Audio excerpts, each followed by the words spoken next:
All right, folks, let me take you for a test drive. This is the best part about it. The Cummins has like the snappiest pop when it fires up.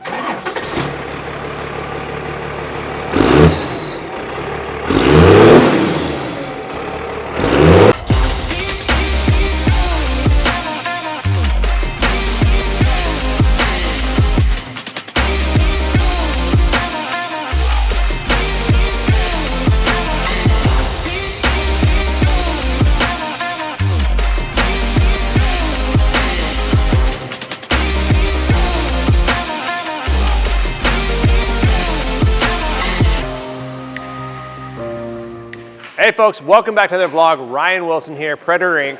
And today I've got a pretty cool truck sitting behind me. We actually built up, I wanna say like 7-8 years ago.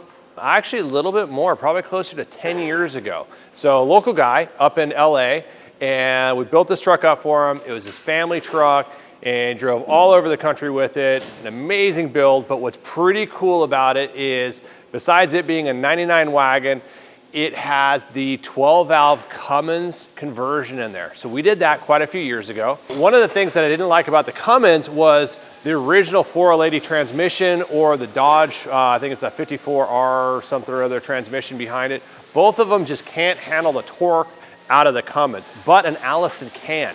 So the Allison 1000, which is a 6-speed transmission, made it to that 12-valve Cummins, is hands down one of the best combinations, and really, in my opinion, the only way to go when it comes to putting a Cummins inside the truck. Now, the other thing too about the Cummins that I wanna focus on, it is extremely difficult to put in. So we do probably, I don't know, 19 to 20 Duramax conversions to every Cummins that we put in. And the reason why is it is just a lot more expensive putting the Cummins in here because it was never designed to have an Allison 1000 transmission mated to it.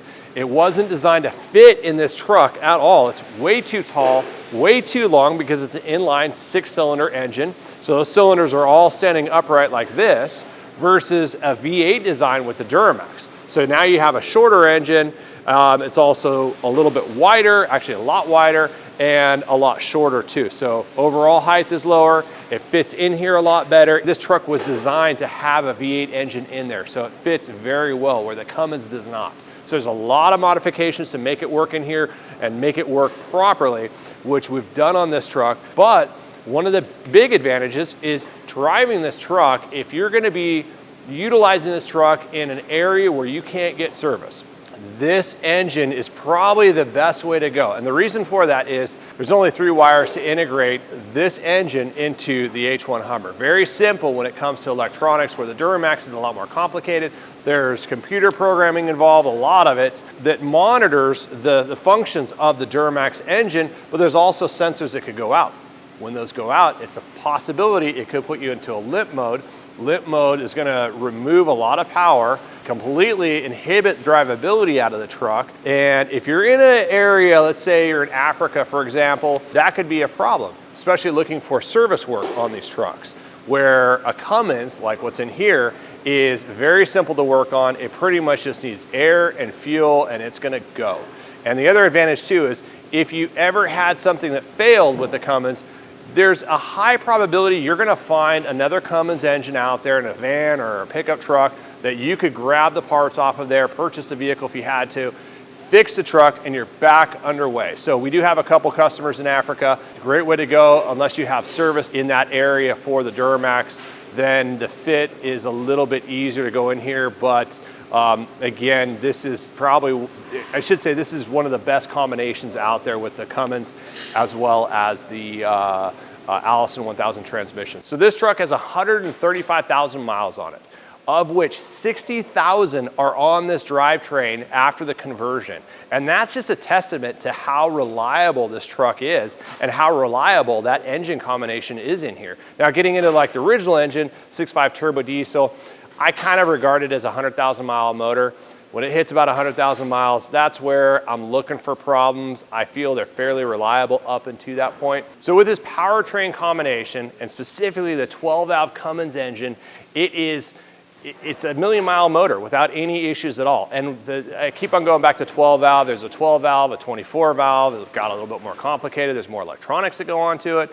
And then you get into the common rail Dodge engines. All great engines, but 12 valve is one of the simplest. So customer put on 60,000 miles, driving it all over the country with his travel trailer on there. It has a tow haul mode on here. It has an overdrive button on there, so designed for heavy duty towing. Did a lot of towing with it, absolutely loved it. Problem was his kids kind of grew up, and so they're not taking all the family trips that they used to. Kids are going off to college. So he's like, you know what? Decided to sell it. So brought it down here this week. We are putting it up for sale.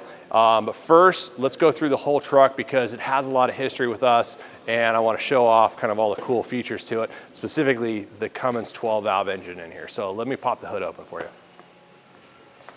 Okay, so we're inside the engine bay, and as you can see, 12 valve Cummins engine, and you can see how long this thing is. I mean, the Duramax engine doesn't come out this far, nor does this original 6.5 turbo diesel. So extremely long engine. Turbo's mounted over there. We also have the Banks twin ram air intake system right here. It adds performance, it adds some power. Fuel injection system has been upgraded as well. So that's one of the downsides to the stock Cummins engine is the performance output. It's only putting out in the high 200s to the low 300 horsepower range. And this customer went ahead and added a bunch of different performance upgrades to bump it up. So it's pushing that 425 mark, and it's almost 1,000 foot-pounds of torque. Very torquey engine. It's a great running engine for heavy towing, just extremely robust, extremely strong. Getting up to the front of it, you'll also notice we have a completely different fan shroud up here. Reason for that is to make this work in this truck, we actually have to change the angle of the whole cooling stack. So the whole cooling stack comes up, and it's a custom radiator, custom intercooler over here. We have cooling fans up here. Obviously the AC condenser's right down here. And we also did some custom valve covers over here. Just a great engine, a lot of upgrades on here. He's got the upgraded airlift shackles or airlift hooks up here, custom surge tank over there. Also, I'm not sure if you can see that in the camera, but he has a custom air intake. We'll get to that in just a second, but very clean fit and finish. Computer system for the Allison transmissions over here. Very, very clean engine. And that's one of the things I love about the Cummins is with just a couple wires to hook up, it's very, very neat, organized, very clean. And for the most part, a novice can get in here and kind of diagnose what's going on. So that's one of its biggest advantages. And being such a simple engine, that's why they're getting close to 1 million miles out of these things without any issues at all. So that's a look at the engine bay. Customer is listing it for $159,000, which is, in my opinion, an amazing price for this truck. It's a 99 wagon. He did a fresh paint job on it. We'll do a full walk around in just a second. And for $159,000, it's a great buy because it's so clean on the inside. I know for a fact he has probably close to at least half that in just the build here alone. Only downside to it is not for sale in California. He is from California, but it misses the mark by 1 year for the engine. The engine has to be the same exact year or better, meaning this engine needs to be a 99 model year engine, and it's not. I think it's like a 97.5 model year engine. And because of that, you can't smog it in California. But most all the other states will accept it. It just, unfortunately, California will not. So can't sell it in California, but it can be registered in other states without any issues at all. All right, folks, let me take you for a test drive. This is the best part about it. The Cummins has like the snappiest pop when it fires up, so check this thing out.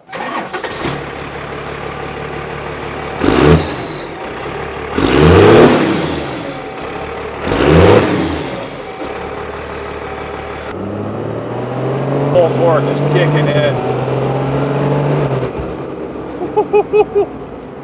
Thing's got some power.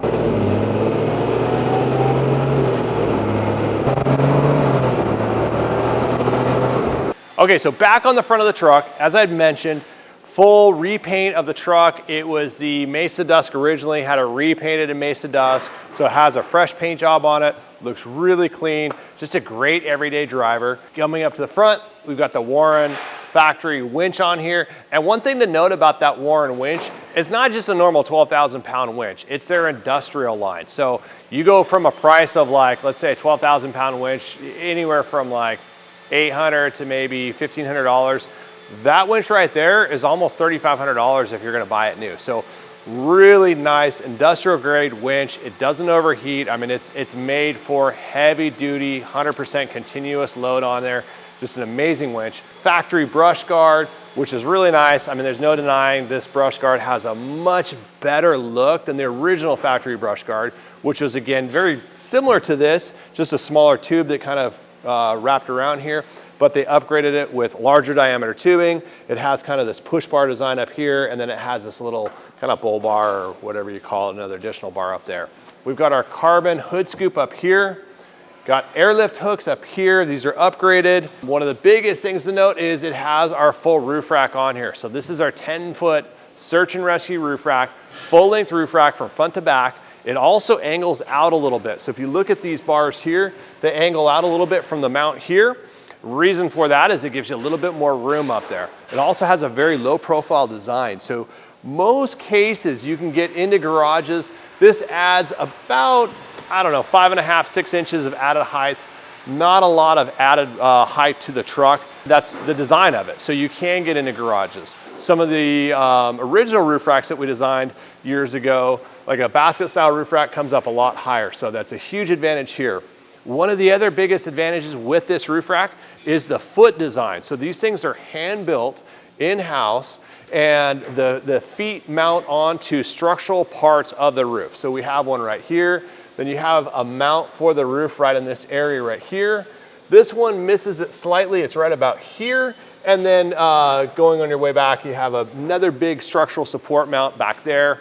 So it's a very structural mount. It also rests on the roof with the rain gutter clamps holding it down in place.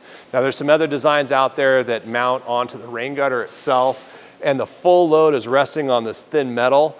It just doesn't do a very good job. You really need to have it loaded up across the radius of the roof, which is the strongest part. Definitely not the rain gutter itself. We also have 22-inch rims, custom rims on Toyo mud terrain tires. Tires have about half tread life. Now, I'm usually not a big fan of 22-inch rims, but this looks really good, especially with the black on black design here. This is actually just a little bit like, almost like a gunmetal black against the black down here. So really clean look, about half tread life on the tires. They're 37 by 13.5, 22 tires. Let's move to the back. We also have a tire carrier back there I want to show you. All right, so on the back of the truck, we've got our tire carrier back here. Really clean setup. It is our drop down tire carrier. So you actually pull this pin out here and then it drops to the ground. Then it has provisions here on the mount to do a jerry can carrier if you want to. Bumper mounted ladder, goes all the way up. It has the same radius as the roof, so it kind of matches the truck. Designed that way. It also has an upper mount up here, so it gives you a lot of structural strength to it. When you're climbing up the ladder or coming back down, it gives you kind of a sure-footed feel because it's not moving around at all. So last couple things on the side of the truck wanted to go over is has our custom fuel doors, billet aluminum fuel doors. It's a one-piece design on the outer ring, one piece on the fuel door itself. Really clean design. And one of the cool things about this is if you look at this hinge mechanism here, very similar to this. So we brought in the factory feel and design theme of the H1 as well as this little cutout here. Notice it's about the same as this. So really cool integration of the factory feel into the fuel doors on both sides. And then one other thing to note too is this is a California vehicle. The owner of it is an automotive dealer. He brought it to us because we're the experts on selling these trucks. He has kept this thing just dialed in, garage kept. And you'll notice right along here, this is the area across this line right here will show signs of rust. If it hasn't been kept up to date, or if it hasn't been taken care of correctly, or you're getting some water intrusion on the inside here, that's where it's going to show rust. You also see corrosion along here. Very common location to see that. And I wouldn't get like too upset if you do see that on vehicles because it's on pretty much every H1 Hummer or Humvee out there. And it's a common thing that we have to deal with. It's going to come a time, there's going to come a time where you're going to have to clean that corrosion up, repaint it properly, separate this out, clean it up if that's the case. This case, it's not there. So very, very clean California vehicle. And then coming up to the front here, he is an engineer as well, but he designed this hood scoop here, or this little air intake scoop here for the air intake into the engine, as well as this little side vent here that allows air into the HVAC system. So really cool design, and built this at home, and I think he did a great job because it looks really nice. Very clean brake lines across here and here. And it's a professional part that he built, and I really like it. I dig it. I think it fits very well on the truck, but you can always replace it and go back to the stock snorkel cap here, or an offset snorkel, or even the little side vent here. So options there, but I dig it. I like it. I would keep it on there if it was my truck.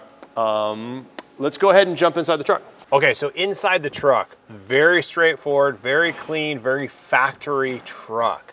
You can see it has a tan interior in here. It has the original wood grain kit that came with a lot of these trucks from the dealership. That was a thing back in 99, 2000. A lot of trucks had wood grain steering wheel as well. Just a really nice, clean truck. So one of the coolest things about this truck is it is a 99, but it has this overhead console up here. So back in that era, I think 97, 98, I had a 93 H1, and I was just really envious of this overhead console. It came out after my 93 quite a few years later.